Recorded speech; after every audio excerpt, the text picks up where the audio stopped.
Saudara menindaklanjuti perintah Kapolri untuk meninjau materi ujian praktik dalam pembuatan SIM. Satuan Lalu Lintas Polres Aceh Jaya mulai memberlakukan aturan baru bagi masyarakat yang ingin membuat SIM.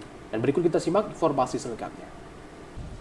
Polres Aceh Besar mulai menerapkan versi baru bagi pemohon surat izin mengemudi di kabupaten setempat. Ya, penerapannya diharap semakin meningkatkan jumlah pemohon SIM, menyusul kemudahan yang diberikan pada syarat terbaru ini. Korlantas Polri mulai memberlakukan lintasan baru ujian praktik pembuatan surat izin mengemudi bagi kendaraan sepeda motor atau SIM-C. Sesuai dengan aturan baru, ada 5 materi yang harus dijalani bagi pengendara dalam ujian praktik surat izin mengemudi, yakni harus melewati ujian berkendara di trek lurus, berhenti saat di lampu merah, diikuti lintasan putar balik, dan dilanjutkan dengan gerakan huruf S, dan kemudian bagi pengendara sepeda motor tidak boleh terjatuh atau menginjak kaki di aspal saat ujian praktik diberlakukan.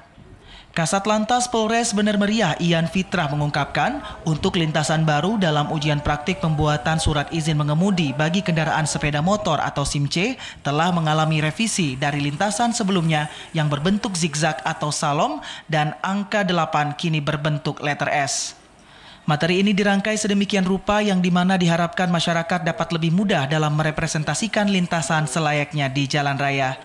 Jadi untuk pemohon, untuk aturan, syarat-syarat dalam pembuatan SIM-C itu masih tetap, namun mereka dalam menguji praktek lapangan mungkin agak lebih mudah daripada angka 8 yang dulu pernah berlaku. Jadi mulai hari ini pemohon SIM-C di Satpas SIM kita sudah menyiapkan rutenya. Bagi masyarakat yang hendak membuat surat izin mengemudi atau SIM-C dapat mendatangi langsung ke kantor Satlantas terdekat. Dari Bener Meriah, Mutia, TVRI melaporkan.